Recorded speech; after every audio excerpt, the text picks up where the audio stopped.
di leen dalalaat beneen yoon rek mbokk yi lii nag mooy clip bi leen Pape Assane Seck may xam naa ni kooku moom daa xaw neexoo ak moom tur moo tax nag mu daal di leen ko jagleel rek gis ngeen dama ko miin kiiwu ma ko sama mbàpp la sama mag la sama xarit la Seck ndaanaan nuyu naa la noo def. bismillahi rahmaani rahim. waaw. xas ma yàlla. naaw. am na ku ma ne yow ki ngay tuddee. non da ngeen duroo nag da ngeen duroo Seck yi tamit dafa duroo mais nag balaa ñuy wone Pape Assane Seck man damay bëgg ñuy ki nga xamante ni man dama ko namoon personnellement et je pense que beaucoup sont dans la même posture que moi Aminata Dramé Immobilier nuyu naa la. maa ngi lay fay Asma di la wax ni que nam naa la lool nam aussi les téléspectateurs de la Sen TV rawatina ñi nga xamante ne ñu ngi seetaan seen émission Subatel. macha allah mu am solo ñoom it namoon nañ la lool xanaa da nga demoon Sédhiou ba ñu fi. yaa ngi yoon j'étais là en congé. Voilà, donc Aminata Dramé, c'est juste pour montrer la polyvalence dans la maison. Hein. Elle était quelque part, cachée quelque part et confinée quelque part pour peut-être mieux vous servir. Alors, Pape Assane Seck Ndana. bismillahi rahmaani rahim. waaw bamtuwaat ko de. bismillahi rahmaani rahim bismillahi rahmaani rahim. am na ku ma ne sa bisimilah yi dafa bare.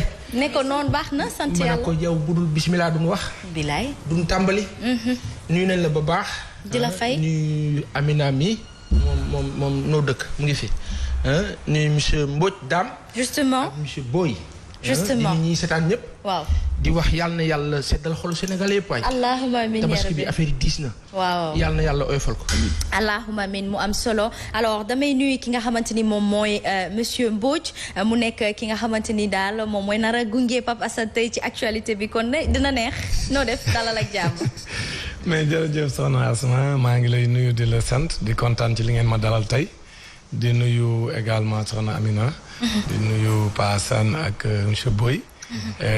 vraiment am naa kontaan te ci ñëw fii bokk ak yéen waxtaan wi ci Subatel. macha allah am na solo alors Aminata Dramé moom dafay dalal ki nga xamante ni moom moo di Assane Boy mu nekk le secrétaire général et exécutif de la Ligue des consommateurs.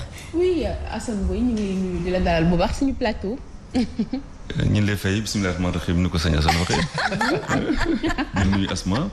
ñu ci la fay Aminata mu ni ku baax la. léeg-léeg mooy ñot di si biir télé te daaw ma ko bëgg lool mais là l'occasion fait larron. justement avec ce qui se passe comme actualité di nuyu monsieur Dambodj qui est connu justement Assane ñu ngi lay ziar bu baax. jërëjëf. am na solo am na solo ma bàyyi la nga dalal sa gan nuyu ko dalal ko. waaw comme nii rek xam nga rek man tout le temps rek dañuy wax ni ci Aminata Dramé lu muy wax ci location yu bëri na. parce que dama xam ni loolu muy yitte sénégalais. parce que nekk na loo xamante ni ñu bëri dañu jàpp ni ki daal location bokk na lu gën a métti ci dundinu askan wi. ñoom nag dañuy yëngatu ci domaine boobule ñu yàgg di défendre les locataires te gis nañ ko aussi ak Covid 19 bi jafe-jafe yu bëri secteur yu bëri Covid bi laal na ko rawatina location bi parce que am na ñoo xam ne seen liggéey demeewul noonu am na ñi nga xamante ni seen kër la ñuy liggéey am na ñoo xam ne wàññi nañ sax seen i ay salaire am na ñu nekk secteur informel location secteur yëpp la laal. ñu ne la tey jii ak Covid 19 bi location bi nan la tëddee. wax nga lu am solo. teg nga solo foo xam ne lu doy waar la. et avancé nga sax quelque chose. crise sanitaire bi créé na ay problèmes yu baax ñëpp xam nañ ne crise sanitaire soo amee dina am tuuti ay recul sur tous les plans rawatina si salaire yi ñëpp gis nañ ne am y a des diminutions gis nañ ñu aussi y a des restrictions gis nañ aussi ay wàññi si entreprise yi mais day am nécessairement répercussion si pouvoir d'achat yi day am répercussion effectivement sur le loyer bailleurs yi nag xam naa loolu gisuñu loolu ñu ngi xool seen investissement di xaar retour bi. justement quelles que soient les situations. justement alors nous on est là pour le dire que non ça passe comme ça. mu nekk lu am solo dinañ gën a yaatal ci kanam tuuti ndax dafay baax ñu fàttali ci kanam li nga xamante ni moom moo di bés bi li fi xewoon Aminata Dramé après ñu daal di la delloo léegi yàgg sa gan ngeen waxtaane li nga xamante ni dafa saf sénégalais yi bu baax a baax. d'accord on démarre par l'actualité. justement dañuy jëli éphéméride tey Pape Assane day toog xaar tuuti Aminata Dramé moom mooy bés bi moom mooy sama staru tey donc moo nar a tijji waaye balaa tijji rek dañuy fàttali ndax fàttali dafay baax Pape Assane Seck donc on va faire faire place à notre éphéméride du jour. tey la le 29 juillet 2020. Aminata tey ci bési tey ji lu bëri xewoon na ci yeneen i at ñu tàmbale ko le 29 juillet 2007 on va parler un peu sport en lutte sénégalaise Balla Gaye 2 prend le dessus sur Issa Pouye Balla Gaye 2 su ma ko waxee nag da ngay kontaan. damay kontaan ci digg sama mbokk boo xam ne du ma jub ak moom. juste waaw Balla moom franchement dañ koy encourager c'est un jeune boo xamante ni marqué na territoire am liggéey la liggéey boo xamante ni vraiment man lu ma ci gën a marqué bu ñu parler de Issa Pouye oui muy Balla Gaye jour bi mu daanee Yékini mu nekkoon loo xamante ni dafa marqué carrière am mu marqué l'histoire de la lutte sénégalaise donc Omar Sakho ñu ngi lay encourager bu baax. waaw Omar c'est vrai on arrive à en oublier Papa Assane Seck qu'il s'appelle Omar Sakho justement. il s'appelle Omar Sakho doomu Double Less. lii c'était en 2006 non. 2007 waaw 2007. mooy tournoi bu mag ba Gaston organisé woon. waaw qui avait en fait quelque part révolutionné un peu. la lutte parce que boobu temps dañ doon am habitude ñaari lutteurs yu mag.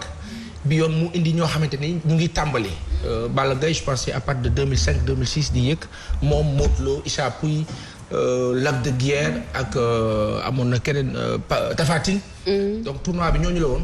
et Balla avait beaucoup marqué les esprits ci tàmbali bi mais ñi xamoon làmb ñëpp xamoon nañ ni kii moom champion bu mag lay doon. il y avait Bathie Seras et Zos sax. Bathie Seras ak Zos exactement. waaw ndeysaan Bathie Seras ñoo ngi dégg ni ci ay xibaar dernièrement qu'il était un peu souffrant donc di ko ñaanal yàlla rek yàlla na yàlla yëkkati ko. delluwaatal ko kattanam rek borom ragal du jéggi raay. wallaay moom itam alors Balla Gaye qu'on salue au passage moom it bokk ci ñi ñuy seetaan moom nee na replay bi la koy jàppee. waaw. replay bi man moom lay seetaan moom. fajar bi daa métti. Balla lu muy wax replay lay wax wala replay. replay lay wax replay lay wax. waxu replay. ñu kaa nuyu. moom mooy kor buri. waaw. di xaritu sumbulu. waaw. voilà mu ngoog. man damaa bëgg góor bu bëgg jabaram. Balla waaw Boury. c'est une grande dame. c'est une grande dame. très posé di jàppale jëkkëram. waaye man loolu moo ma neex ci moom Boury dafa jàppale jëkkëram ba pare sama xarit la mooy sama awo ñaareel ñetteel ba quatrième. waaw moom dafa mel ni xale bu ko seq ak moom rek bàyyi nga ko xel. am na mu defante ak yow. en tout cas Papa Assane Seck on va rester bataille rek ci bés bi le 29 juillet dañuy dellu 1992 ce fut le décès à Dakar de Caroline Diop. Caroline Diop nag mu nekkoon la première sénégalaise élue députée puis ministre. Elle sera inhumée le lendemain de son décès à fi nga xamante ni moom moo di Mbour. jigéen bu mun góor ci jamono. waaw ci fàttaliku waaye kooku bi muy doon ñun boobu est-ce que juddu nañu sax. waaw Kumba ci fàttali xëy na peut-être monsieur Mbodj ak monsieur Boy. justement gën ñu ci xam dara. ñii duñu fi toog ñuy wax ci Caroline ak suñu yaay boobu. waaw justement monsieur Boy. waaye Caroline Faye. madame Diop. ni ko amoon solo la si politique sénégalaise. effectivement c'est l'une des premières dames à intégrer l'Assemblée nationale et là le gouvernement du Sénégal. Et puis sous le régime progressiste Union progressiste sénégalaise Union progressiste Sénégal avant muy doon parti socialiste. Caroline fa la nekkoon doonoon soxna Demba Diop. à Mbour Demba Diop bi ñu rey. Ouais, elle est née à Foundiougne et elle a fait ses études ici à Dakar et puis elle est devenue institutrice. Et elle a fait pas mal de zones dans le Sénégal. Et puis elle a fait sa politique et l'une des dames les plus en vue. Alors intellectuel de grande classe et il a pu gérer beaucoup de choses. C'était aussi, comme on appelle dans le jargon politique, la présidente des femmes du parti. Et elle a organisé ce parti, elle a organisé les femmes. C'est pourquoi les femmes socialistes sont très très fortes à cause d'elle. Avec Aram Diène à ses côtés, ils ont pu gérer effectivement ce magma de femmes, n'est-ce pas, destinées à développer les politiques socialistes alors. Justement, alors, vu que les femmes excellent tant dans tout ce qu'elles font, est-ce qu'il ne serait pas temps de penser à laisser le pays, peut-être d'ici 2024, à la gente féminine?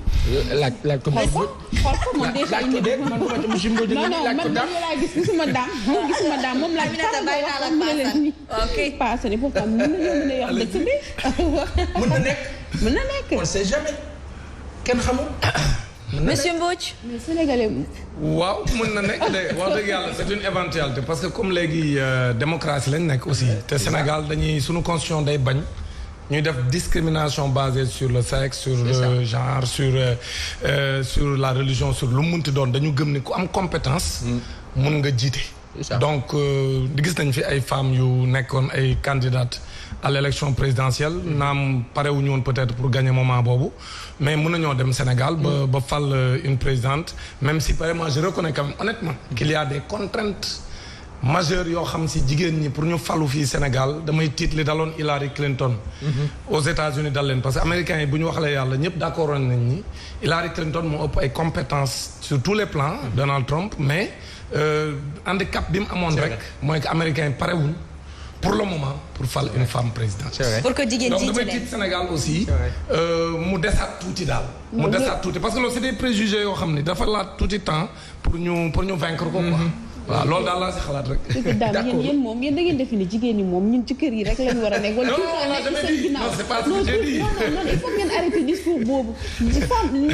les femmes sénégalaises sont très rigoureuses ah. te loo leen dënk ñu def ko ci fulla ak fayda. xoolal ñun fii nii suñu Evelyne Mandiouba rek. justement elle est tellement rigoureuse. ñun jigéen ñi waaw man rek ngay dégg kër gi ñii jigéen ñi ñoo dàq liggéey góor ñi. non elles sont même parfois plus méthodiques. ah non mais plus structurées et effectivement beaucoup plus rigoureuses. mais li ma la wax du dañ sociologiquement la. mooy xel yi ñoo war a raxasu daal. dans le sens socioculturel du terme est-ce que fii waaw góor mooy jiitu jigéen. ci diine et cetera donc yooyu yëpp ay facteurs la. mais comme ni mu ko waxee. la société américaine elle est croyante in God we trust. ñoom loolu la ñu gëm. Dieu avant tout. bokk ñoo ko les français yi nga xamante ne ñoom beneen sens la ñoom laïcité yooyu ñu dawee ça n'a rien à voir. les Russes et les Américains sont beaucoup plus sincères dans le domaine parce que dañoo am foi, etc.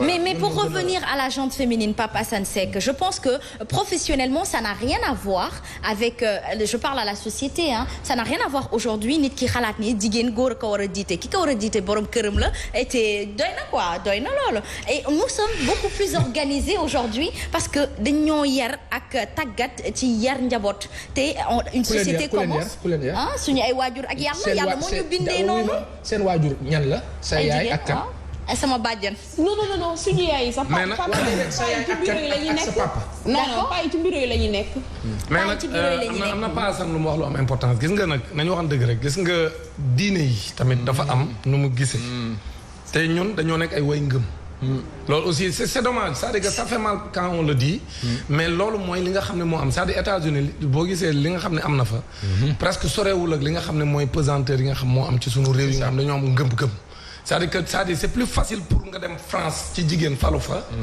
que nga falu ci réew yu mel ni Sénégal ak ay Russie comme nu mu koy waxee ay États-Unis c'est-à-dire que réew yi nga xam ni dañoo sukkandiku ci ngëm-ngëm ak diine bu mu munti doon c'est-à-dire dafa am ay pesanteurs yu ñuy am par rapport ak ni nga xam ni noonu la ñuy jàppee le leadership parce que le leadership féminin ci même ni ñuy jiitee ci suñuy lépp dañuy jiital suñu diine donc loolu aussi dafay nekk loo xam ni qu'on le veuille ou non ça va être un handicap majeur pour les femmes dans les pays où il y a une forte croyance religieuse. Alors donc justement comme la femme doit passer en second plan selon vous il faudrait peut-être commencer par une première ministre de femme justement non loolu am nañ ko fi bataille mais ñun on veut être à la tête du pays. mais la ba pare la femme mais il faut juste essayer. la femme ne passe pas forcément sax en second lieu. Selon les réalités les contextes les zones et cetera ak lan la ñuy wut lu ñuy def. Une femme peut être un super entrepreneur à un niveau assez fort. Justement. Maintenant gestion dëkk bi loolu effectivement mën nañ ci egg dans le temps mën nañ dem foo xamante ni ñëpp. évolution mi ngi am. et lépp mu ngi dépendre ci ban leader femme la. tey jii nii Mariam Wone Ly en 93 on se rappelle Mariam Wone Ly qui était enseignante moom moo njëkk a nekk femme candidate fii Sénégal. je me rappelle période boobu ñu ngi doon wax waaw kii moom. pare naa waaw kii moom lu ko xiir ci lii loolu lañ doon wax ci jamono boobu.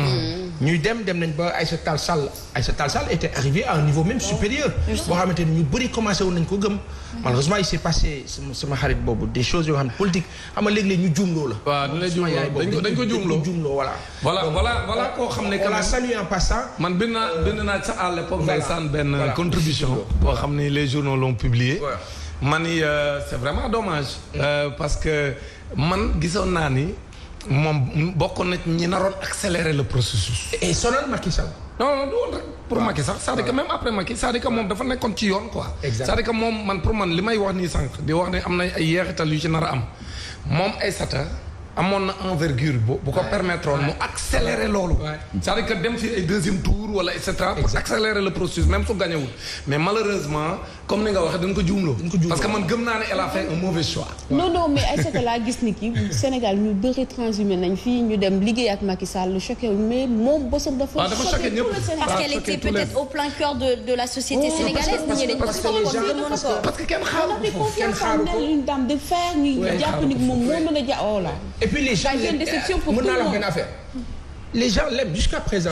dañ ko bëgg am na benn image. oui mais Sénégal gaawul baale na. mais maintenant le souci mooy que am na erreur yoo xam soo xasee def. y a eu une déception y a eu une grosse déception. Sénégalais du baale sur le plan politique sénégalais xamuñu baale. parce que moom en réalité dafa nekkoon ci yoon boo xam ne bi ñu koy nuróoleeg Ségolène Royal dama daan wax toujours ni man pour man sax moo ëpp ni envergure Ségolène. exact Ségolène dafa nekk ci réew mu ëpp doole Sénégal rek. mais moom Aïssata ci parcours am ak li muy incarné man pour man elle était un peu au-dessus de Ségolène Royal. donc vraiment moo tax man bi mu jour bi mu transhumé guddi googu nelawuma ci laa bind contribution. ah oui parce que je voulais quand même exprimer ce que j'avais dans le cœur. du professeur Amsatou Sidibé. Oui, justement. Là, c'est une grande dame cette dame. waaw c'est une grande dame mais xam nga sur le plan politique ak beaucoup d'autres choses dafa am beaucoup d'aspects yoo xam ne Ségolène Aïssata amoon na ko quand même yoom jëloon ay avance par rapport ak moom. oui c'est par rapport à sa base socialiste. waaw amoon na base amoon na beaucoup de choses. parce que kii elle est l'incarnation de la femme universitaire. la grande intellectuelle. moom voilà. waa charismatique ne voilà. elle maîtrise ses sujets. voilà. non c'est vrai. parce que Amsatou Sow amoon ay chance mais moom xam nga sénégalais yi bon dañ koy présenter toujours comme une grande universitaire. une grande dame qui symbolise le savoir l'intellectuel. mais Aïssata y avait autre chose. c'est-à-dire que Aïssata dafa wone benn posture politique boo xam ni mi ngi woon ci yoon quoi parce que PS par exemple bi mu demee ba ne da koy xëccoo. mais sénégalais yëpp ko jàppale woon. bi mu xam nga moom elle a osé défier Ousmane Tanor Dieng yàlla na ko yàlla yërëm. elle a osé être candidate. donc des choses comme ça c'est-à-dire que moom commencé woon préparer Sénégalais psychologiquement à ce que jigéen mën na jiite Sénégal. même si par exemple je sais que bu doon dem élection ba mu des ci moom ak keneen. mënoon na gagner même bu dee gagné dana jafe lool. du point de vue de la science politique. c'est les appareils qui déterminent les ambitions et aussi les réussites. Si on n'a pas un appareil politique assez élaboré. Je parle sur le couvert des sciences politiques qui sont mes professeurs, mais c'est sûr tu n'iras pas très loin. Un bon appareil. Voilà, c'est une arme quand même. En tout cas, Papa Assane Seck, elle reste toujours aimée des Sénégalais. Je pense que Dioum te moom doomu Adama ko moom yàlla rek a mat. xam nga après moom dañu am talent. dañu am talent. non gars yi dañ ni régime bi fi nekk nii. dañu aay ci suul ndaanaan. kon yaa ko wax. loolu mooy dëgg quoi. dañu aay ci suul ndaanaan c'est-à-dire ndaanaan yi ñu suul ci dëkk bi actuellement dañu bëri. c'est-à-dire que ku fi nekk ndaanaan boo teyu rek même ñun ci suñu biir syndicat yi c'est-à-dire dañu aay ci suul ndaanaan actuellement nii suul nañu ay ndaanaan. ci sunu même sunu milieu sur le secteur éducation ak syndicat yi. mais actuellement am na syndicat am suul nañ leen actuellement te pourtant ay syndicats yu mag lañ. ay bu ñu defoon temps boobu ci li Sénégal yi soxla. waaw en tout cas. suul ndaanaan dañoo di ay ndaanaan rek moo tax nag ndaanaan boo ko seex ak ndaanaan da nga koy bàyyi xel bu baax a baax 29 juillet la ñuy descendi ce fut à Dakar l'ouverture du congrès du syndicat des enseignants du Sénégal qui élit Iba Der Thiam au poste de secrétaire général. Bonne année. De 1969 autant pour moi. nii loolu kay syndicaliste yaa ngi nii toog. juddu woo de. mukk syndicaliste yaa ngi nii toog mais mën nañ ci jukki dara. nous le souvenir qu'on va avoir du professeur Iba Der Thiam ce sera peut-être à partir de 1984. états généraux yi. donc foofu la ñuy bàyyi xel trop. c'est vrai que ça a été li nga énoncé nii en 1969 mooy départ am peut-être tàmbaleem ci li nga xamante ni mooy l'énoncé de la scolarité au Sénégal. mais à partir de 1984 le posé bi mu remplacé je pense Abdelkader Fall. mu juumul bi nekkoon ministre de l'éducation nationale yàlla ko yàlla yërëm. et à partir de là états généraux yooyu jur ma fàttali ko parce que doomi enseignant may wax nag ma fàttali ko mu jur le double flux. bi nga xamante ni ñun jàpp nañ ni bokk na si li xaw a sookeel un peu jàng bi fii au Sénégal le reste je laisse à moom syndicaliste. waaw loolu moom dëgg la parce que d'abord li ngay wax noonu effectivement moom états généraux yi quand même c'est sous son magistère vraiment mu nekkoon tamit un très grand syndicaliste. ñu jox ko njàng mi ñëpp am ci moom yaakaar. ñu dajale nag kàngamu njàng mi yëpp en 1981 pour que ñëpp toog. waxtaan léegi nag bi ñu waxtaanee pare moom bi mu wutoo comme ni mu ko waxee Abdelkader moom moo waroon doxal nag. les premières recommandations. mais malheureusement foofu loolu bu ñu amee lu ñuy wax toujours ñun ci tache noire ci gouvernance am moom en tant que ministre de l'éducation. moo doon ko li ñu doon xaar ci moom pour mu xeex pour que recommandation forte yi jóge woon ci assises yi nga xam ne surtout kàngam yi nekk si njàng mi yëpp a toogoon waxtaane ko à l'époque. loolu malheureusement dañ ko ranger ci tiroir yi te ay pays africains ñëw nañ fi. jël les conclusions yi ñu defoon ñun yóbbu ko seen réew applique ko mu dox. kon nag ñun vraiment Sénégal toujours loolu mooy sunu handicap c'est-à-dire dañuy toog waxtaan d'ailleurs dalaat nañu après 2014 bi sous le président Macky Sall. ñu defaat les assises de l'éducation et de la formation fii dans un hôtel de la Place pendant 2 ans. ñu ciy waxtaan kàngam yëpp jàngalekat yi ndongo yi waajuru ndongo yi. secteur d'activité yëpp. ku ci na toog wax sa xalaat moom président Macky Sall mu présider ko. ci conclusion finale yi ñu génne 11 décisions présidentielles mais boobaak léegi lu ci ëpp phrase daal di xëddeen donc loolu daal mooy suñu handicap ñun quoi malheureusement quoi. c'est-à-dire dañuy toog xalaat dañ naan Sénégal xarañ nañ ci xalaat mais doxal bu ci desee rek vraiment mu am ay rëq-rëq et c'est ça malheureusement notre véritable problème. mu doy waar monsieur Boyamo. ah oui mais l'éducation dañ si wax sànq. l'éducation mooy seet nu si gën. moom laa koy wax c'est l'autre versant. il faut que éducation santé. ñu bàyyi ci xel. wallaahi dañuy root feneen pour sotti foofu. parce que loolu mooy jur développement. su fekkee ne nax saay na rek lu bëree nax saay. lu bëree nax saay lii moo nekkoon suñu éphéméride du jour j'espère que fàttali amal na leen solo yaa gis naa ni yéen a waxtaan bu baax ci internet yi maa ngi leen di nuyu fàttewuma leen woon waaye nag Aminata Dramé bu ñëwee Pello ak Pape Assane ci actualité damay daal di xat lool ndaxte ñoom ñaar ñëpp leurs sujets sont en général très très croustillants kon nag kii di Fama Diop maa ngi leen nuyu sama waa ji nee na moom elle va se présenter en 2024 on t'attend voilà. Justement pourquoi pas c'est la réponse qu'elle a donnée justement alors ci noonu la ñuy dalal ki nga xamante ni moom moo ci Aminata Dramé ci suñu rubrique immobilière ñu daal di waxtaanee li nga xamante ni nag moom moo soxe ci mbirum dëkkuwaay yi.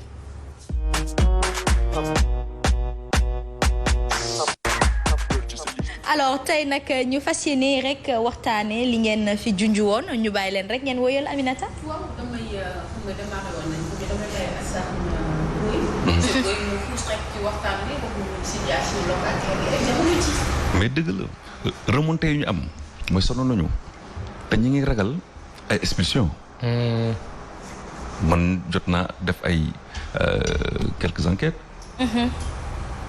aussi am na yoo xam ne jug na si ma waxtaan si. waxtaan si samay naataangoo ñu xamuñu ne mais lii musiba naaru lay la su fekkee ne seetaan nañ ko. su fekkee ne les ordonnances sortent ñiy génn bari nañ bari lool. déjà que ñi investir ne seen xaalis lañ soxla dañu taxaw tem ne dañ leen jox seen xaalis te président waxoon na lu leer. ne woon na bu fi kenn génn kenn.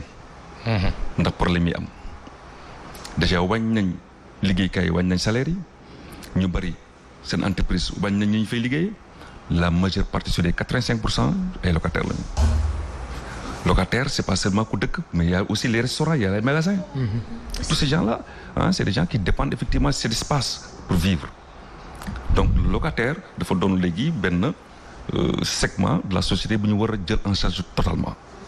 sinon day am ay précarité yoo xam ne day jur lu kenn xamul moom la ñuy wax bailleurs yi ne leen def leen ndànk accepter que les gens puissent payer au fur et à mesure de leur rentrée de fonds bon am ñoo xam ne accepté nañu am ñoo xam ne non ils veulent coûte que coûte qu'ils gèrent leur argent léegi am na benn processus bi ñuy enclenché boo xam ne yàgg na mooy soo fekkee ne da ngay fay waa ji bañ parce que léegi soo fekkee ne ci 4 mois derrière le gars ce qu'il veut mooy que tu sortes mu commencé créer le processus de procédure yi woo huissier indi les problèmes nga ñëw taxaw ñu si jëm la génne soo dëgg ñu indi ordonnance su fekkee ne da nga anticiper commencé bëgg a fay léeg-léeg ils peuvent refuser de doo leen sax gis pour fay leen léegi nooy def le prochain mois day doon 5 après beneen mois bi 6 doo gis sa bailleur pour jox ko xaalis soo dugalee si par exemple daf ko wari du ko retiré ce processus là dinañ si waxtaan mais dafa am benn procédure ku amel xaalis nit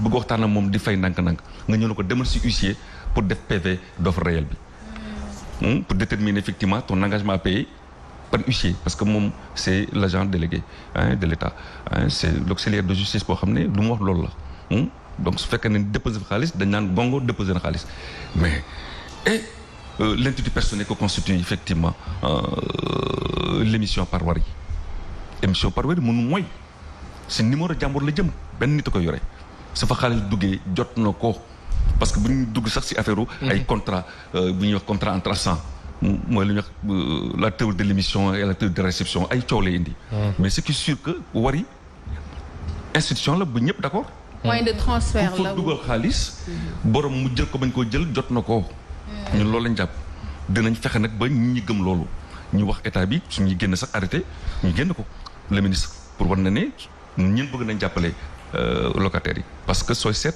c'est les bailleurs la ñu jàppale fu mu nekk nii j'ai l'impression que bailleurs yi ñoo ëpp doole ils ont une position dominante qu'il faut que suñ si deful ndànk du baax ñun ñu refusons cela nous allons vers une demande de moratoire pour tous les locataires du Sénégal exiger ko ne ko ñii lii moo tax ñu def loolu 3 mois de crise c'est trop nit ki lu mu doon fay du ko mënati échéance yooyu du ko mën respecter il faut que ñuy def ndànk-ndànk ñun loolu la ñuy ñaan bailleurs yi nañ dawal yërmande tuuti bàyyi ñi ñuy dugal ndànk-ndànk ku am 3 mois 4 mois nañ bàyyi mu dugal ndànk-ndànk comme que accepté na ko la loi sax loolu la accepté quand tu acceptes que tu as ton créancier qui est là débiteur nga si tu essaies de payer on te laisse le soin de payer ndànk-ndànk na ko bailleur accepté rek bàyyi dëkkuwaay bañ ngeen ñi ñaan. mais Assane Boye c'est vrai vous défendez les locataires mais est-ce que sóoraale ngeen bailleurs yi nga xamante ne aussi dañuy def prêt pour tabax seen kër am na ñoo xam ne liggéeyuñu ils sont à la retraite peut-être si seen location boobu la ñuy dundee la ñuy fay njàng xale yi la ñuy yore seen famille ndax sóoraale ngeen aspect boobu aussi. moo taxoon nag président jëloon mesure bu grave boobu def appel de force force Covid boobu loolu la nañ jël xaalis bi jox bailleur jël gab bi comblé ko may gars yi respirer si les gens respirent parce que l'État est intervenu alhamdulilah fa lay xam mais su ko deful dañ ko rappeler ne ko la phase Covid c'est pas pour autre chose c'est pour aider les gens à franchir cette étape là étape bi dafa difficile le locataire bu jotul xaalis comme il faut mënul fay comme il faut à l'échéance wax dëgg yàlla état bi na jël loxoom dugal ci ba léegi dëgg mu ministre bi wax ainsi de suite il faut que s'élève wax ak ñi waxoon nañ fi 10 000 logements ñi ngi xaar 100 000 logements yi na ñëw comme ça les gens seet fu ñu jëm def ay projection sax mais projection sax mënul am si locataire parce que xamagul lu leer amagul lu leer donc mu ngi xalaat muy fayee toujours par mois. mais jamono ji est-ce que mën nañ génnee locataire parce que président Sall waxoon nañ bu ñu génnee kenn ah oui loolu c'est l'une des mesures fortes bi mu jëloon ci état d'urgence bi. ça on l'exige fu mu nekk nii le respect de cette mesure là dañ ko exiger fu mu nekk nii nañ la locataire tranquille et demander à ce que ñuy fay ñun comme que nangu nañ fay nañ ñu defal moratoire yi. lu tax bailleur bu nekk na ñëw taxaw ne amel nga ma temps kañ nga may fay mën na lii laa mën mais su ko defee jamono ñooy sinon les gens vont s'organiser autour des associations consuméristes et puis on va trouver des stratégies pour s'en sortir nous aussi parce que suñ ko deful defuñ suñu liggéey mais on va dire aux bailleurs accepter le moratoire.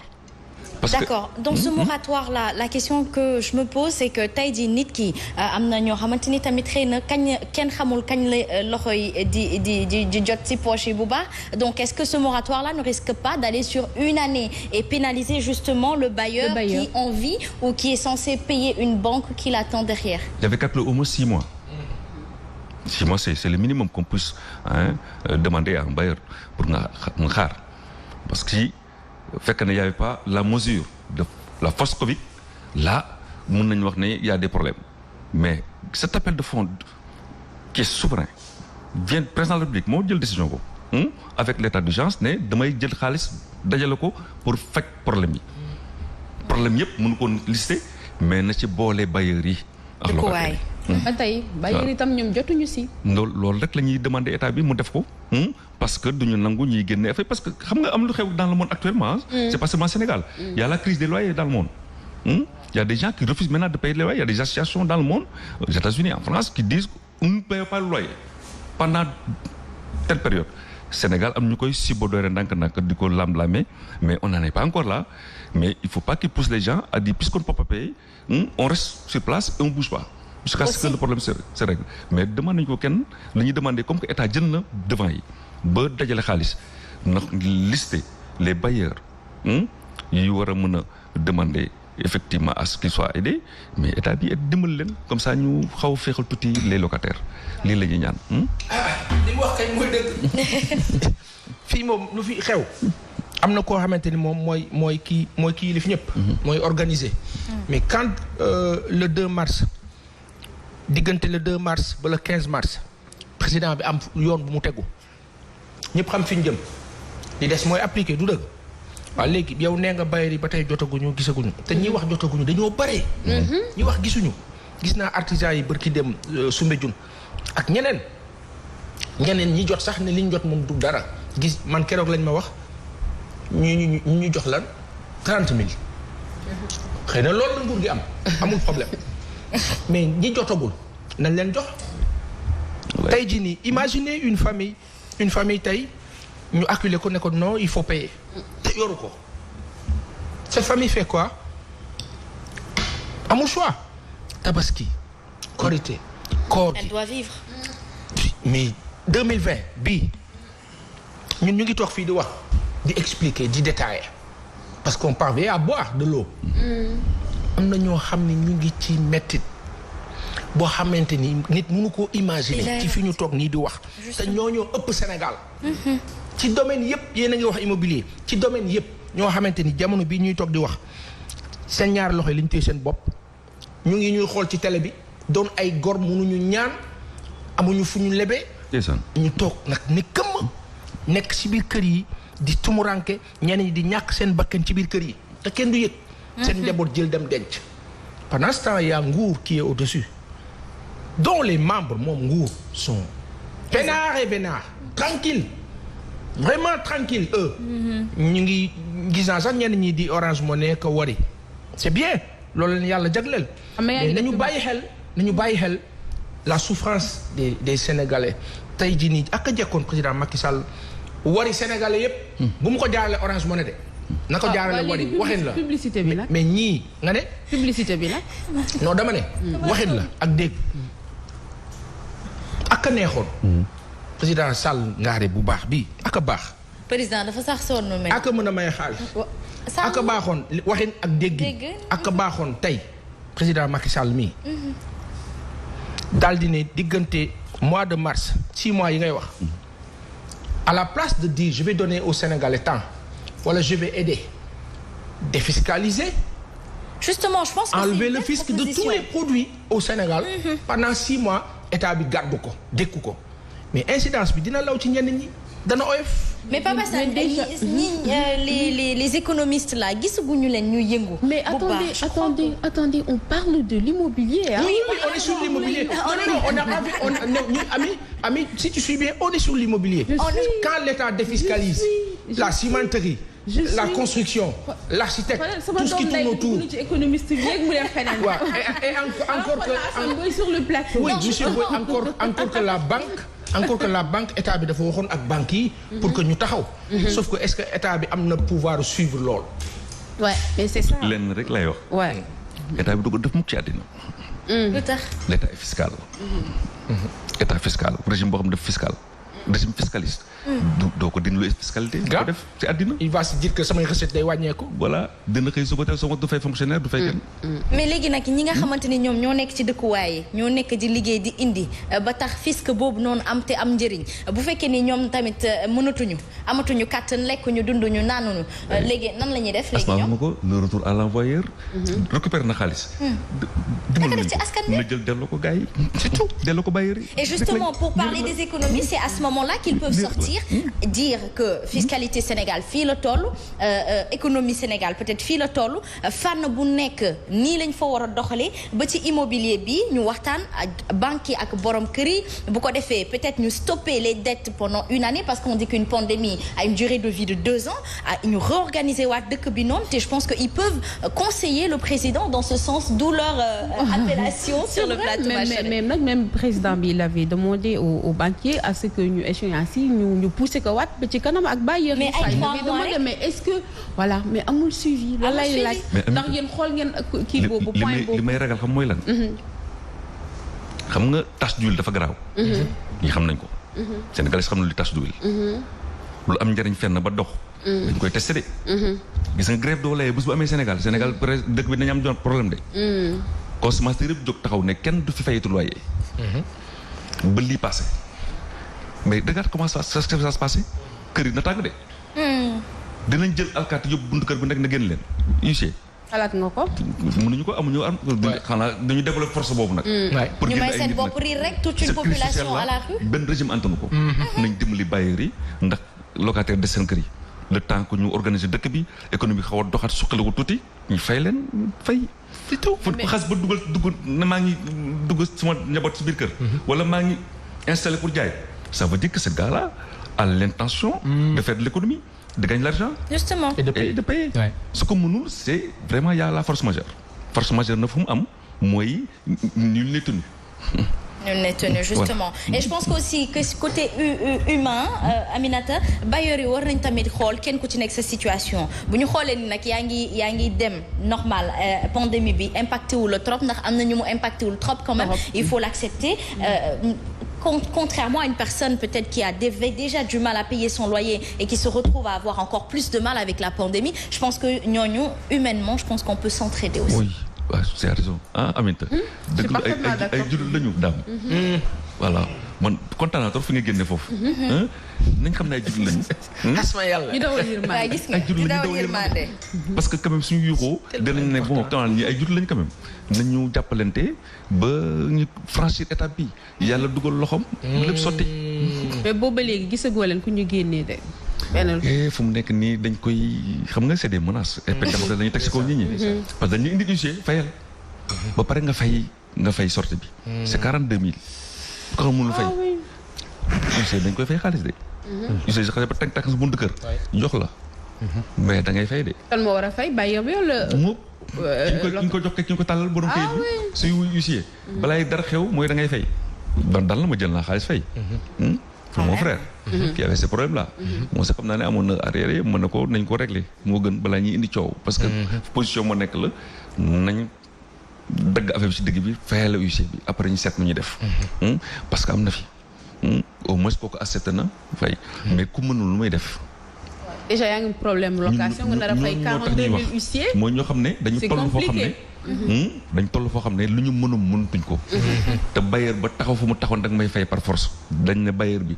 defal ndànk lañ ko wax defal ndànk ñu xool loolu lan la lu ne saay te mënoo ci dara genn gu na pëcc sa kanam looy def doo xaar mu fàdd la da nga jéem a yuuxu ñu déggal wala nga am nooy dawe loolu moo ñu dal léegi nag état bi comme que defoon na dara anticiper woon ci problème la nañu jàppale foofu ñu ne bailleur na xaar dëkk bi soppeeku ñuy fay te nangu nag 10 francs ak 20 francs yi ñu koy jox pour mu mat 250 parce que loolu rek mooy problème bi nangul 100 nangul 50 nangul 20 day bëgg 200 directement te kooku day jafe nee nañ ko nañu bàyyi ñuy fay nànk-nànk ba mu sotti waaw léegi nag foofu la ñu toll ñoom d'accord nañ nangu loolu moo tax loolu nguur moo ko war a teg moo ne sawaay ñi la waaj jox jël waaw accompagner comme ni dogaloon fii naan ñu wàññi loyer yi bon après nag y a toujours le bailleur qui te dira man ba may tabax ak ba may daj ak la ma daj est-ce que nguur da koo fekke mais organisation état loolu lay jëriñ état mooy fexe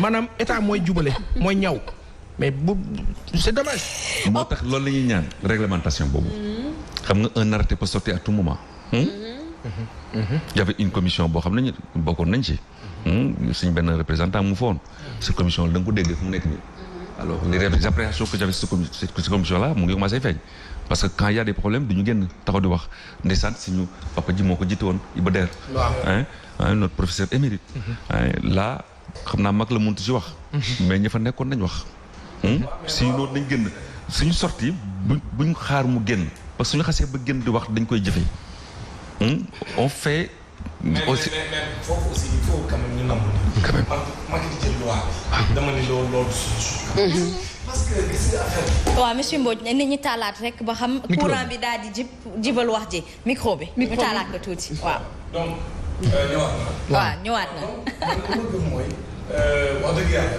bala ñuy ñëw sax ci mbas bi. problème mu loyer dafa nekkoon Sénégal. waaw tout à fait. ba muy am Sénégal président Macky Sall décision bu mu ca jëloon man dama yàgg gën a solution. parce que toog fi nga toog daal di fekk nit ku tabax kër. nga ñëw ni ko lii la loyer bi di jaar par la force. yaa may dégg ci secteur yu bëri bailleurs dañ taxaw contesté. montagne lañ jox dafa mag ba tax sax avant mbas mi dugg ñoom ñëpp génne nañ seen i locataire. ba yokk ba ne dañuy defaraat as tuut. léegi nag bi ñu defaraatee as tuut defaruñu sax ñu bëri ci ñoom mais daal di yokkaat seen loyer xam nga donc loyer bi mbas mi ñëw dafa fekk mu yokk de façon exponentielle parce que dafa wàññeekoon ci décret bi. mais ñu toog tuuti bailleurs yi gis ni lii arrangé wu leen. parce que man dama gëm ni solution gis nga réew yi réglé yépp seen loyer. defuñu ko ci doole. parce que loolu jël sa décret ne léegi Pikine ku fa loué nit nekk mënta romb 20 000 wala extra yooyu loolu jaay doole la. xam nga lu ma gëm. mooy que ne da ngay am une politique de l'habitat. voilà boo xam ni état mooy wuti. alal joo xam ni da koy dugal ci ay habitat social. yoo xam ni ñi nga xam ne am nañ ay revenu ci secteur bu nekk dana ko réglementé ba nga xam ne ñooñu bu ñu ñëwee daañu mën a def ay location vente am seen i kër dëkk ci. man pour man loolu mooy une politique bu leer. boo xam ne dans le long terme dina régler définitivement vraiment la question de l'habitat. mais taxaw rek jël say décision jaay doole nit ñi et cetera nit ñi tabax seen kër comme ni nga ko waxee sànq dem banque def sa prêt bu rëy jël 100 millions. benn banque tabax sa immeuble wala 200 millions tabax sa immeuble ñu toog ci yàgg rek yow ngay fay say échéancier au niveau de la banque. ñu topp ci ak rek ne temps ngay fay et cetera. c'est vrai qu'il y avait de l'exagération au niveau des bailleurs loolu aussi man je le reconnais par moment. mais nag nit ñi jëlee woon décision boobu man gëmmoon naa ni du woon solution. d'ailleurs la koy won léegi la loyer bi gën a cher. que avant. kon nag damay fekk ci li ma gëm man ni loolu du woon solution. mais ba léegi nag aussi ñu ngi ci biir. parce que bailleurs yi gis nañu bailleurs yu bëri problème bi gisaguma ko man. dafa dëgg. gis nga il y a quelque 40 ans. c'était ça l'office des HLM. loolu moo doon solution yi. politique d'habitat da ngay fexe ba nit ki am këram. ut ay espace defar subventionné ci dara. après dugal ci ay nit ñiy fay weer bi dee parce que am nañ salaire. mais su fekkee da nga doon état fiscaliste da ngay ubbi le privé. mu tabax immeuble fayee ko xaalis nga jël sa wàll. nii la demee attention. bu leen obturer affaire boobu. jàppaleen ne. suñu nekk si état fiscaliste loolu lay dundee. mayul doole ñeneen moom day seet ñu muy fu muy jëlee xaalisam. su fekkee ne privé moo koy mën a dox daf koy dooleel. pour xaalis ñëw léegi nag du toppatoo ki si des l'usager. lii moo ñu dal su ko defee nag solution boobu état bi na si dellusiwaat waaye si la ñu doolelaat ko ut ko de ay terre jox ñi 10 000 logements yi ministre bi génne woon. mais loolu soo gisee ñu jàppoon ci loolu la. les 100 000 logements. nañ ci gaaw loolu du ñu taxaw di xaar ay fii ba l'an 5002. yéen a ngi da ngeen di xaar 100 000 logements yéen. te ñu def ko location vente. waaw noonu lay demee. da ngeen di xaar. buñ ko deful location vente moi je pense que jàppale ñu néew di doole. parce que da ngay xool ku mënul am sax 1 million ci compte am. ministre ci àddu. ma ne kan la ñuy démarrer. la pose la première pierre nañ ko wax. da ngeen di xaar 100 000 logements yi. il le faut ñoo ko annoncé. Pendant ce temps, on inaugure des stades, des monuments. État mooy un ministre a parlé. ministre a parlé a ouvert un réseau. nit ñi incrémenté si lu gën a garaaw ngoog données personnelles dugg na foofu ak doole. Europe. man de données yooyu beneen gis-gis laa si am. ñu koy def. non man gis boobu laa ci am. xam naa fa nga jëm. mais loolay enjeu bi. nañ ñu gindi nag. nañ ñu gindi nag am ça. c'est ça l'enjeu. transparence daal nit ñi am nañ ci loolu tax usagers yi sonn nañu locataires sonn nañu nit ñi gindi comme que loolu moo doon seen solution. daam wax na ko politique l'habitat loolu la doon. nit ñi am fu ñu dëkk te bàyyi location bi. justement Aminata ñu daal di la delloo léegi rek. ma tàggoo ci ab tënk. waxtaanu Aminata bi neex na de. données personnelles yooyu muy junj. données yooyu ci 100 000 logements yooyu. na ko Sénégal yëpp dégg. les données personnelles de milliers de Sénégalais. seraient. leeruñu bokk seraient. waaw mais loolu dafa xaw a quelque part. xaw na tey xelu nit ñu bëri na. waaw. ana logement yi kenn xamul ana logement yi. vous pensez que on aura les 100 000 logements d'ici 2024? On parle de près de 500 000 Sénégalais qui ont candidaté. donc loolu. mat 1 million. waaw ñii naan 1 million et cetera donc ça veut dire que donc de potentiels votants en 2024 voilà. inchallah. donc ah oui. de potentiels votants en 2024 inchallah. loolu mooy enjeu bi. c'est-à-dire en tout cas ñu ngi leen koy jiiñ. te nag man dama gëm ni bu ñu lay jiiñ lu mel noonu war nga mun leeral. waaw te leeral bi nag weesuwul quand même. nga teg mbir mi ci table ji. teg ko jox ko une commission indépendante bu leer boo xam ne da ngay teg pose premier point comme ni ko waxee. ñu jox ñu war a am war a ñu wóor na ni nit ñëw kon amoon nga intention bu leer. mais nag lii moom mel na daal am na lu ci laxas. L'actualité vient tout à l'heure. En tout cas, Aminata, on va rester dans l'immobilier aujourd'hui qui parle des problématiques yi nga xamante ni moo xew diggante bailleurs yi ak ñi nga xamante ni ñoom ñoo di ñi dëkk ci kër yi. Je pense que lépp taga tembe ma waxati ko rek kon nag dañu war a dawal yërmande nguur gi war a génn it wax ca foofu def waaw dañu war a yërmande quand même voilà donc Aminata. ñu demaat encore ci Assane Boye rek wala après ñu delloo Pape Assane ak Dame Mbodj mii boo leen yóbboo dañ la yóbbu actualité wala ñu xajal actualité mu yegg see. immobilier actualité la. actualité la mënoo ci dara. wallaay wallaay. chaque jour immobilier dëkkuwaay. bis bu jot. dafa metti seen sama waa ji ndeysaan dafa ay waay bu ngeen xamoon ni Sénégal ak habitat dañ koy tudde mooy abri fi ngay laxatoo fi ngay suturloo. Sénégal rek mooy dëkk ci àdduna. Sénégal rek mooy dëkk ci àdduna. boo xamante ni nit dafi ne te du am xalaatam moom may ko mu yaakaar ne dina am kër. dina am kër Sénégal rek la.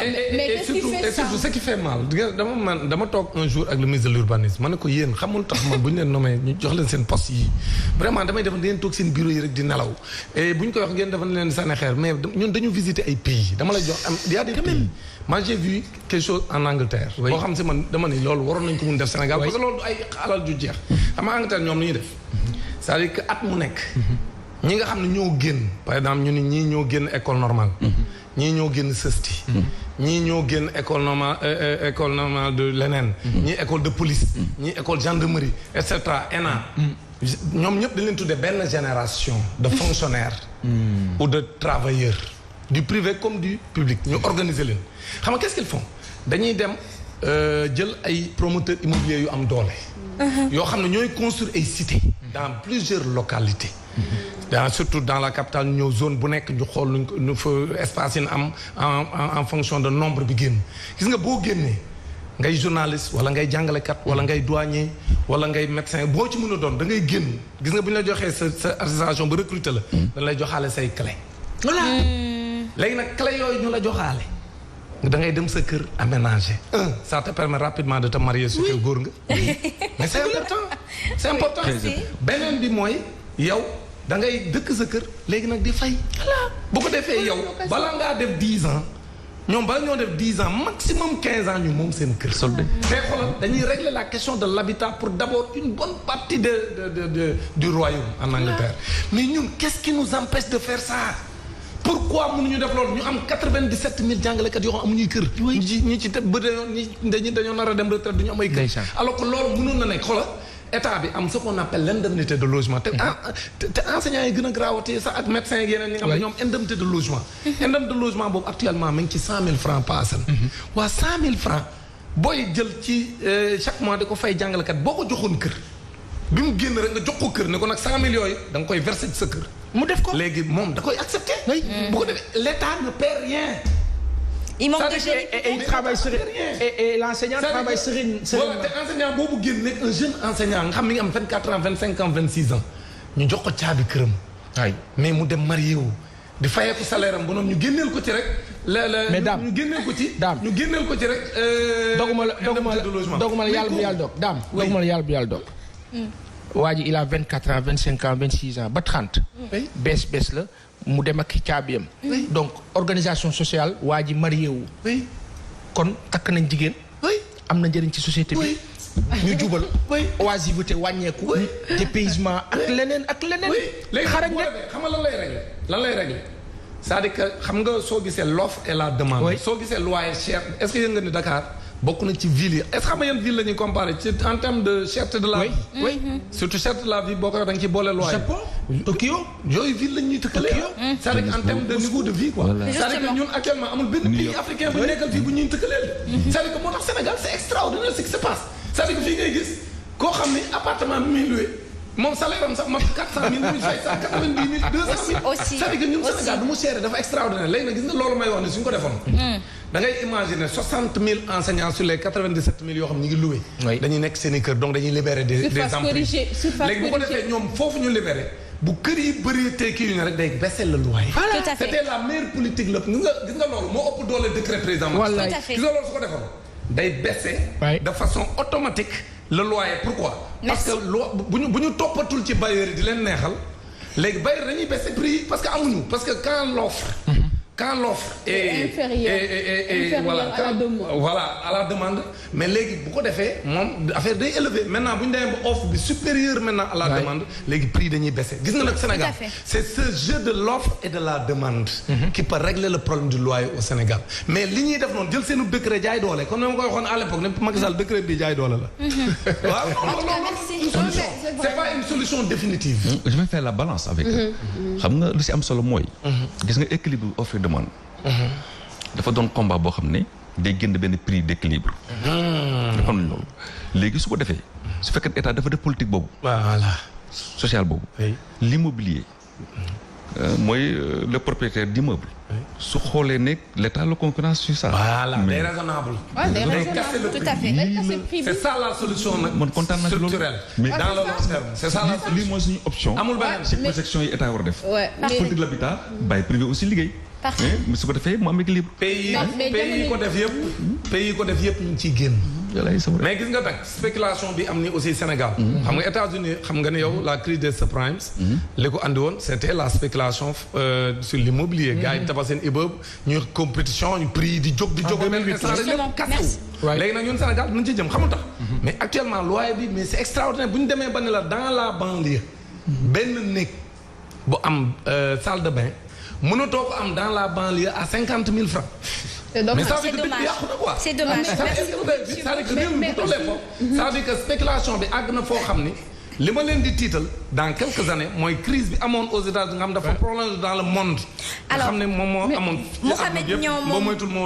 Mohamed Niang nee na salut ils sont très forts les Anglais très intelligents avec 500 000 francs CFA comme déposit tu peux avoir une maison 2 ou 3 chambres salon location vente ici les populations ne revendiquent pas tout va bien merci je pense que aussi c'est une question d'organisation merci beaucoup Aminata Dramé en tout cas. Je vous remercie. L'immobilier a fait l'actualité de la population sénégalaise. Merci beaucoup. Ah, je t'en prie, maa ngi lay remercier bu baax di remercier bu baax aussi sama invité Assane Boye. Je vous en prie. ci sa disponibilité. Oui, merci. émission bi amoon na solo lool. ñu ngi leen di féliciter aussi parce que yéen a ngi taxaw bu baax locataires yi ku fi bëtam xonq rek yi si ñeen lay ñëw. Voilà, Inch'Allah. yal na yàlla dëgëral seen taxawaay. Amiin. Merci Aminata, merci Asma, merci Dame, merci Assane. may nuyu aussi seen président monsieur Sall. waaye monsieur Sall justement sax moom laa bëggoon wax nit ku baax la ADSL ñoom ñooy gën a toppatoo loi yi ñoom dañ ci spécialisé wu ñun on est généraliste mais ñoo bokk liggéey dans une fédération des associations consommateurs su ko defee ku si nekk mën na waxal moromam mais c'est sûr que effectivement à l'actualité aussi avec la Sonatel on est dans cette histoire là il faut que qu'on laisse le consommateur n'est-ce pas dire ce qu'il a à dire et défendre ce qu'il a à défendre cette promotion et cette défense là on est là-dedans duñ ci dañ et justement non dafa ñuy wéttali dafa dañuy jéggi pont bi rek daal di actualité waaye dafay descendi ba tey non dañuy descendi en notre compagnie justement monsieur Boye ci naka noonu nag dañuy dalal Pape Assane Seck ci actualité c'est tout de suite.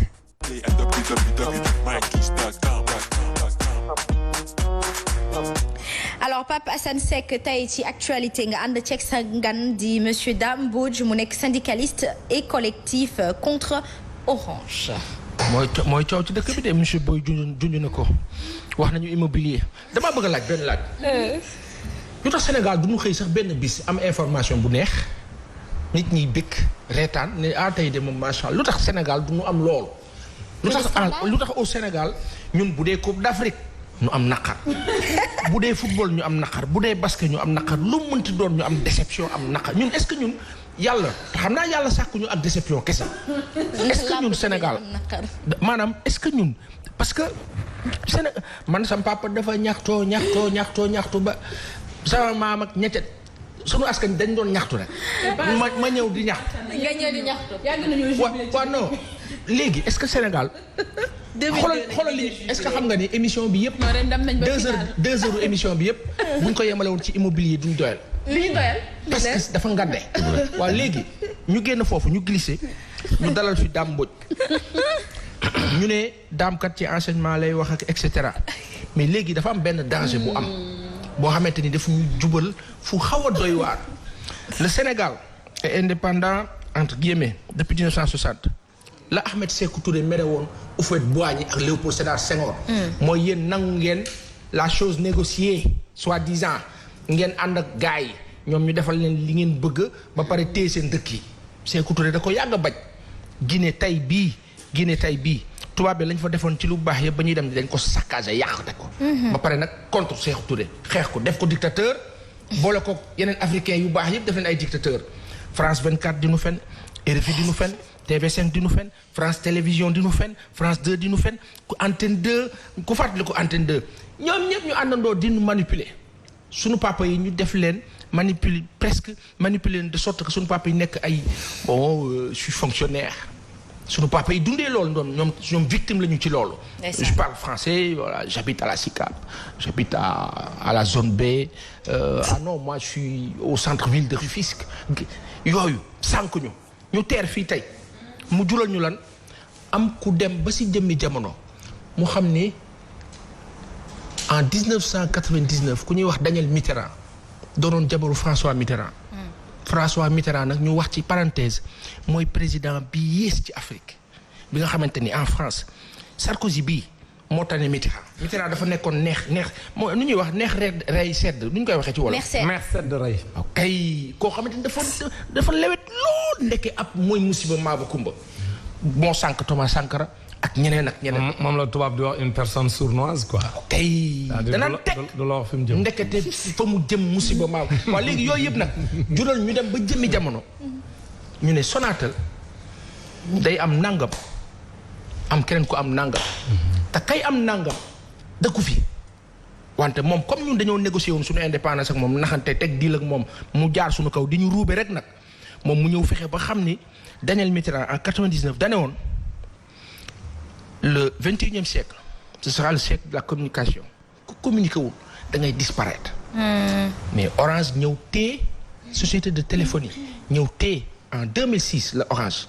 ñun ñi bokk nañ ci ñi ci liggéey bokk ci ñi nga xamante ni liggéey nañ ci seen campagne de communication ci jamono boobu Orange ñëw nag dugg nag téye nag affaire bi téye xam nga li ñuy wax téye mooy maanaam sunuy wax sunuy kàddu sunu lépp fi ñu ñàkkee sunu indépendance mooy sunu ndox kookoo ko yor mu ngi ci sunu courant mu ngi ci sunu géej sunu pétrole sunu lépp xam ngeen ni à 6000 miles wala 6000 kilomètres ci géej gi ñun sunu nappkat yi amatuñu droit parce que dafa am ay zones yoo xamante ni Total moo ko moom léegi. waxin ak déggin waaw loolu yëpp boo ko boolee ñu ñëw tey Orange di ñu pomper ñu ne ñu kat Orange day am 3,2 milliards par jour au Sénégal ñun war nañu toog fii di wax problème mu bailleur loyer keneen ak keneen bu ñu amoon état bu am fulla danaan part yi nga xamante ni mu ngi si dëkk bii dinaa fexe nu ma koy récupérer waa ilaa su ma ko mënul récupérer ma fexe ba ñoom ñu am lu ñuy delloo waa Sénégal ci fànn bii bu ñu nee crise am na sur 6 mois. bu doon benn nguur bu am fula danaan Orange sur 6 mois na nga fexe ba bénéfice ak leneen dootoo ko fi am parce que dafa war a dellu si fii parce que fi dëkk bi toll la waaye ñoom comme dañoo ne ci crise yokkute bii nga xamante ne am na ci Orange tax daam toog fi tey mais loolu si ñoom la jëm ñoom it dañ nekk ci soxla te lu ñu mën a pomper fii ils ont 14 pays francophones lu ñu mën a pomper dañ koy pomper jël yóbbu daam sama laaj mooy est-ce que d'accord nga. waaw d'accord naa moom xam nga ni moom waaw parce que ñëpp d'accord nañ ni moom li tax ñu créer collectif bi c'est parce que dañoo d'accordul man syndicaliste la dama gisee semaine passée ñu ni Orange day réviser ay tarifam dama toog ne tekk déglu ko ñu génne seen grille ma rus parce que bi ma gisee grille bi wax dëgg yàlla képp kuy sénégalais boo gisee grille bi nga xam moom la Orange Sénégal bii proposé ni moom nee na ci suñu intérêt la ko defee yàpp ñu yàpp goo xam ne xool ñu ñun def na ñun dañoo nekk ay nit ñu wayat yi ba mën a jël ay tarifam yokk ko ba nopp ni leen yokkaluma leen mais maanaam moom bi ma ko yëgee man dañu waxtaan suñu biir maanaam ñi ci gën a kii ku ci mel ni Madina Dieng. ak Clédor Sène. ak Mansour Mboup ñu waxtaan. daan ne daal lii ñun duñ ay association de consommateurs. waaye nag wax dëgg yàlla déclaration yi ñu dégg association consommateurs yi wax ko. ñun lu ñu jàpp mooy c'est des indignations de façade. parce que ñun li ñu gëm mooy boo yoree association de consommateurs. lu mel nii am Sénégal. doo ñëw taxaw naan neexuma liñ def leen yokk waruñu ko yokk da ngay ñëw taxaw ban plan d'action nga teg. lan nga pare pour xeex pour Sonatel pour que Sonatel dellu ginnaaw. parce que lii ñu bëgg a def dañoo bëgg a ndóolal askan wi ndóolal suñu réew suturé xaalis ci réew mi pour yóbbu ko France pour soutenir l'économie de la France bi nga xam dafa nekk en récession. lii mooy dëgg léegi nag. pour ma leeral ñi ni seetaan li tax coow li bëri sénégalais yu bëri nag. ñu ngi topp seen tabaski ba taluñu le xew. parce que Orange dañu muus. xam nga les multinationales lépp lu ñuy def ci xelu nit ñi la ñuy dox. gis nañ ni sénégalais yi ngi xëy di dem ay marché HLM ak di am ay marché Patte d'Oie. di lijjanti ay tissus ki dem ca tailleur ba taluñu ko. léegi ñu daal di profité génne seen tarif yu bees. tarif yu bees yooyu sénégalais coow li dina gën a bëri après tabaski bi incha allah moo tax ñun sax ñu teel a jël sunu collectif bi ñu créé ni rassemblement. des abonnés d'Orange dañ ko tuddee raw. parce que dañoo bëgg a rawale Sénégalais yi parce que jot nañu rawale la loolu tax ñu tuddee ko raw. léegi nag bu ko defee ñun ñu xool ay pexe yu ñuy def pour rawale Sénégalais moo tax ñu def ni tey dañuy def suñu conférence de presse. tey ci 15 heures pour mën a leeral Sénégalais yi li nga xam ni. taluñu ko fi ñu toll ni ñoom ñëpp. waaye li leen di xaar bu ñu ko xamoon ñoom sénégalais yi ci décision bii waa Sonatel jël te nag di wut defi pexe pour mu jàll te état Sénégal leen jàppale man li ma gëm mooy président Macky Sall ak nguuram comme ci jamonoy tabaski lañ nekk ñoo ñàdd xamula ñàdd est-ce que xamula ñàdd ñoo ñàdd ñoo téye dañoo téye ci kaw xar yi waaw maanaam kii téye ak kii rendi bokkuñu ki téye baat bi ba xar mi du bouger loolu mooy ñàdd ñoom nag nguurug Sénégal ak ñi ma fiy bëgg a lim ci kanam tuuti ñi nga xam ñoo ànd ci dil bi ñoom ñoo ñàdd Orange ren alors léegi man xam nga liñ def lan la boo jëlee forfait yi ci gën a siiw du ma lim yëpp waaw boo jëlee forfait 1900 bi nga xam ne da nga daan joxe 1900 francs boo joxee 1900 francs ñu jox la ñeenti waxtu ci wax nga wax téléphone ñeenti waxtu 4 heures d'appel ak 10 minutes moo doon rek 1900 yi déglu leen li ma wax de loolu moo doon forfait 1900 bi foo jëndee 1900 am nga 4 heures d'appel ak 10 minutes ñu ne ñoom ci suñu intérêt ñoo tax ñu koy réviser boobu ñuy réviser ñu yóbbu ko léegi 4500 déglu leen li may wax de ñu jële ko 1900 yóbbu ko 4500 exagéré te 1900 bi mi ngi nekkoon 4 heures 10 minutes d'appel. ñu yóbbu ko maintenant 4500 ba doon jox la 5 heures d'appel. mais lii dafay mel ni monsieur Mbow. non attendez c'est important. est-ce que comprendre nga. c'est grave c'est-à-dire dañu jël dañ ci yokk 2600 francs. dañoo jël 1900 yi yokk ci 2600 francs pour yóbbu ko 4500 ba noppi nag. daal di wàññi nag temps bi nga doon wax maanaam 4 heures 10 minutes la woon. oui bu ñu ci yokkee 2600 kay xanaa war nañu ko war a yóbbu 12 heures wala 13 heures d'appel léegi nag ñu yóbbu ko 5 heures d'appel yokk ci 50 minutes. mais ba pare ñëw daal di jël beneen boo xam ni mën naa ko méngalewaat aussi mooy ñu jël beneen boo xam ni mi ngi nekkoon 5900. oui. 5900 la nga daan jël mooy un mois bi. mooy un mois. waaw te loolu dinaa ñëw ci kanam parce que ñun raw dañoo wax ni d'accorduñu ci ñu naan forfait un mois la. te boo defee ñetti fan mu jeex. loolu ñu d'accord mais tout dépend aussi de li nga communiquer aussi. non wala dañ koy dinaa ñëw ci foofu lañ jaare seen xel yéen sénégalais foofu lañ jaar loolu moo tax man la loolu tax ñu bëgg a def conférence de presse tey pour leeral. parce que sénégalais yi ñi ngi leen di arnaquer ñoom sénégalais yi te xamuñu ko parce que forfait. buñ ko waxee dinaa ñëw sànq ci kanam tuuti dinaa la expliquer France. lan lañ fay tudde ñoom forfait. bon may ma daaneel moom mooy gën a. léegi ci 5900 bi laay daaneel. may ko mu daaneel. non c'est important ci 5900 bi. ñu ngi ñu doon jox boo daan am 5900 bi. 15 heures d'appel. maanaam 15 heures d'appel ngay am ci weer bi fu mu mate da nga koy renouveler wala sa crédit jeex. léegi ñu jëlee ko 5900 yóbbu ko 7500. maanaam kon boo xoolee luñ ci yokk nañ ci 1600. léegi 1600 yokk nañ ko ci mu dem 7500 à la place de 5900 léegi 15 heures ya nga amoon ci appel ci 5900 yi. ñu yokkal la ko 7500 ba noppi wàññi minutes yi ni léegi 10 heures d' appel nga am. waaye mais ñii yabul ñu. abusif. mais ñii yabul ñu ñun sénégalais yi toog di seetaan orange yi rek. non loolu lay waxee orange yàgg naa def. yàgg naa def mun nañ wax ni ki lii moo ci mujj mais ana ARTP am na ñu wax orange. bonne question l'ARTP dans tout ça. voilà ci laay ñëwee moo tax man la sànq. nguur gi mooy. daa am ñu ñadd mais ARTP ñoom. daa am ñu ñadd. ñadd orange ren bi. ñadd bi ñu ñadd nag laa lay waxal. waaw. président Macky Sall moo ko jiite. moom ak nguuram. waay.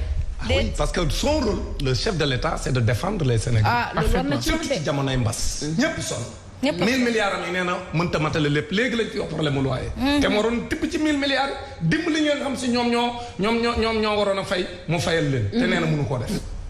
école privée yi mënuñoo fay seen i jàngalekat parce que parents yi d'élèves yi fay ñu mu waroon jaar dimbaliwu leen léegi nag ñooñu nga xam ne ñooñu ñu ngi ciy jafe-jafe ñooñu la. Orange Sénégal tegaat bii coono te président Macky Sall moo ci ànd parce que ARTP mi nga xam ni moom mooy kuréel giy saytu. lépp lu jëm ci téléphone fii ci Sénégal. moom ARTP moo taxaw di seetaan te pourtant li doon rôlu ARTP mooy fukki dërëm donc bu ko ci bëggee yokk comme li am ci mburu mi. mais lay war ne président Macky Sall moo ci ànd kay damay méngale. actuellement boulanger yi. dañoo bëgg a yokk fukki dërëm ci mburu mi mu lànk. à travers le ministère du commerce. ni ko doo yokk fukki dërëm. te boulangerie ay sénégalais la. ay sénégalais dañ ni ñoom fanweer yi ni jaayee mburu mi. baaxul ci ñoom parce que ñu ngi perte ndaxte li ñuy jëndee farine bi dafa metti ñu ne léegi il faut pour mu baax ñu jaayee ko ñeent fukk ma néewul nan ko yokk de parce que man gëw ma yokk ci jamonoy mbas ji nekk. damaa gëm daa war a yem fanweer. ñu wut yeneen pexe pour état subventionné leen may leen doole. voilà mais nag ñoom dañ koo bañal. boulanger yi ñu leen du ngeen yokk fukki dërëm de ba noppi may multinationale française ñu yokk 2600 ci benn offre yokk 1600 ci beneen offre te kenn waxul parce que ñoom ay français lañ donc man li ma gëm mooy ñun njàppum njaam mu bees la ñu def le complexe de la France non dafa romb complexe soxna gis nga nan jàppe woon njaam sunu maam yi waaw nga xam dañ leen daan takk ci buum ci seen baat. di leen dugal ci ay bateau di leen yóbbu ñuy liggéey. léegi beneen façon lañ koy defee mais ñun actuellement sénégalais yi ñu xam ko wala ñu bañ koo xam mais c'est de façon vraiment très intelligente lañ koy def léegi defeetuñ ko comme bële nga xam dañ ñuy jaay doole. léegi intelligemment parce que léegi nous sommes dans le domaine de l'intelligence artificielle.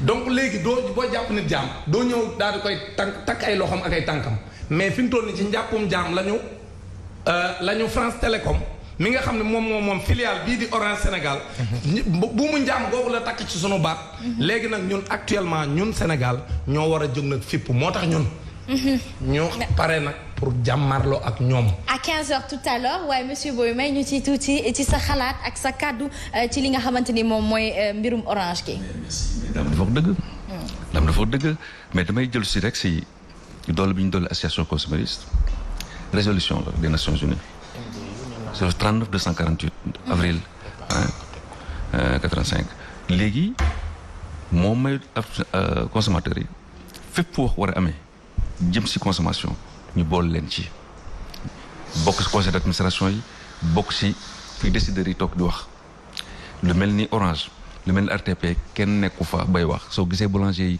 du ñu gaaw mën a jóg c'est parce que dañu présent foofu yëpp balaa ñuy def dara ñu yëg ko wax li ñuy wax xamal leen ne su demee nii lay demee su ko defee dañuy en arrière si beaucoup de secteurs yi fekk nag santé bi soo gisee bari cool yi bari c'est parce que dañ fay yenn dañuy placé aussi yenn administration yi mais Sonatel nekkuñu fa ainsi que RTP Sonatel li mu def kenn xamul lan la Orange ñoom ñëpp a yem dañoo rusloo ba pare li ñuy wax le coup de Jarnac moment boo xam ne tu t'attends le moins ñu am nañ la def mais heureusement que parade am na su jëm bi àggoon dina yàqu dinañ yàqu dañuy taxaw xeex ak moom léegi foo ñu wax la riposte doit s'organiser. riposte dañ koy organiser. mooy yoon. il faut ñu organiser parce que. et contrairement moom mi bëggoon naa ko expliquer sànq. ci kii bi. ci illimité boobu mooy wax. daam yebeel. weesu li nga wax. ne da ngay changer waxoo ñi nga war a di waxal parce que consommateur dañu am wala si ñoom léegi. ah vraiment. parce que ñun ñooy jënd puce yi ñooy fay. forfait yi ñooy jënd crédit su ñuy def dara jëm si ñun dañ koy wax c'est pas que. da ngay toog rek gis SMS privé nga tu gagnes l'argent mais ça marche plus comme ça le monde. Le monde dafay doxal day dox ak nit ñi comme que consumériste dafa taxaw Orange mënut def lu ko neex su ko defee jàkkaarloo su amee coow day bari fu mu nekk ni coow lu ñoom nangu nañ ko fu nekk ni attention ils acceptent le combat. xam nañ ne suñu defee lii coow dina jub. soo gisee ñi taxu naan na ñëpp génn Orange dem feneen solution la aussi. non loolu solution la. ñoo ngi ci on prépare les fiches de. parce que les fiches de migration. ils gagnent pas. autant ba pare ñoo tax duñu sonal. non dafa yomb trop cette fois-ci du jàll de. non lii waxul jàll. les gars c'est important loolu moo si métti. li ñuy tiit daal mooy sénégalais yi. est-ce que pare nañ. pour fekk si ñun ci li ñu bëgg. justement mais ñun on a un plan d'action. boo xam ni incha allah le lancement va se faire à Touba incha allah après la tabaski. tey conférence de presse bi ñuy def juste c'est pour dégager les grandes lignes de li ñu bëgg a def. mais opération toxu bi moom. ak nañ ko bëgg a organiser ak organisation dans les quartiers ak les villes et les campagnes. kooku moom ñu ngi ciy liggéey. mais nag daam te dinañ taxaw jàmmarloo ak ñoom sénégalais yi nag la ñuy waxal. sénégalais yi ñun la ñu am crainte. parce que gis nga nit dañ ne ñoom sax bu ñu xoolee dañuy wax ne mbajum kanam boroom moo koy fajal boppam. gis nga Orange 3 milliards 200 millions lay lekk ci suñu ñeent fukk. par jour ak suñuy ñaar fukk ak suñuy ñaar téeméer par jour léegi nag. xaalis boobu moom da koy rapatrier réewam actuellement nag mënut a nekk suñu réew ni fi réew def lu ko ne te damay daaneel. ci li ma bëgg a foofu sànq ci illimité yi gis nga France 6500 boo ko joxee 6500 mooy seen forfait mensuel en France. boo joxee 6500 yi nga l'équivalent de environ ay 10 euros. boo ko joxee 10 euros yooyu nga xam c'est environ 6500. dañ lay defal forfait illimité soxna si. xam nga luy forfait illimité à 19 euros. yow li ngay wax volume la volume boobu la ñuy xeex ñun Sénégal ñun raw rassemblement des abonnés d'Orange dañu wax ni dootuñu ko nangu la Orange France di def. nga xam ni Orange France boo amee 6500 ñu bàyyi la weer bi yépp ngay wax di téléphone te kenn du la wax ay heure ñun Sénégal nag 7500. ngay fay ci même forfait bi Orange France 6500 ñun 7500 Orange France 6500 yooyu moom dañ koy may mu wax tout le mois kenn ko wax benn heure nga wax pendant tant que 30 jours yi jeexul duñ ko couper. justement léegi nag ñun sénégalais ñun yéen ay vous ne valez rien du tout votre gouvernement ne vaut rien du tout votre ARTP là est dans ma poche léegi 7500 ngeen may jox léegi nag yéen ngeen wax 10 heures. su 10 heures yi jeexee mën na leen kamaj. mais bu ngeen bëggee wax da ngeen koy renouveler waat. nga xam ne kon da nga ko renouveler 2 fois ou 3 fois dem 30 minutes. merci beaucoup en tout cas Papa Assane Seck ci actualité bi xam naa waxtu point Covid ak waa ministère mi ngi jege si te am na ñoo xamante ni des nañ itam kon nag li duuf ci nag li xajul ci cin li waaye dina gën a yaatu incha allah rabi à 15h aujourd'hui c'est bien cela. merci beaucoup. leen di naal ko wax daam. lii diw si nag bi xajul si cin bi. loolu rek la xam waaye naa la wax benn affaire. Orange juñu nga lu am solo day def demi tour de mais xam nga kañ lay def demi tour. dafa am mission bàyyi leen ci xel. il faut que mu installer Free ñoo bokk yaay ñoo bokk papa. il faut que ñëpp bàbbeeku dem leen Expresso. point. en tout cas Papa Assane il prône pour le Sénégalais attitude. madame may ma dugal foofu. jeex na temps bi parce que il est important. que ñu dugal cette notion là d'opérateur sénégalais. il faut que ñu en train de préconiser cela. mais bu Mbacke. un opérateur sénégalais. Mbacke. avec un actionnariat populaire. mais Mbacke yu fay Sonatel nu mu bon ñoo ko moom. Sonatel ñoo ko moom. mais Mbacke yu nañ ko accompagner suñu alal la. ñu créé suñu opérateur. mi ngi teg waaw moom Mbacke yu fay mi ngi teg benn. voilà ñëpp moom il est un peu lent mais aussi jàppale wuñ ko comme ni ñu ko war a jàppale. parce que le vrai problème mooy. le vrai problème mooy satellite bi Sonatel moo ko yore. Orange la ko jox ku ñëw moo lay abrité. bu ko neexee saboter sa réseau. loolu aussi bokk na ci revendication yi rassemblement des abonnés d'Orange. dañ koy régler loolu soo président Macky Sall doy dindi loolu ci nii wala ci naa te lii bu mu ko xeeb. Aïcha merci beaucoup frustration yi am ci dëkk bi actuellement lié à cette hausse orchestré par Orange. suñu ko xeebee mën naa jur musiba ci réew. En tout cas waaw damay tàggatoo nous venons d'apprendre le décès de Bala Sidibé bu orchestre Baobab. maa ngi koy gis léegi ci ñu groupe association pour le développement de Sédhiou ñu ngi koy jàll famille di ko jàlle le monde de la salsa di ko naxarlu bu baax a baax di ko ñaan rek yàlla yërëm ko xaare ko àjjana bu gën a kawe. amiin yaa rabbi amiin ñu di la jaajëfal en tout cas bu baax a baax ci teewlu bi ak sagan di monsieur Boy am na solo yi lay kàddu ak li ngeen di revendiquer yëpp yaakaar naa ni pour askan bi gën a féex la kon nag temps bi bu ñu xojee dañ koy biisaat incha allah rabbi bu ko defee ñu gën a yaatal waxtaan gi dañuy jëli suñu page publicitaire ñu ñëwaat sur le plateau.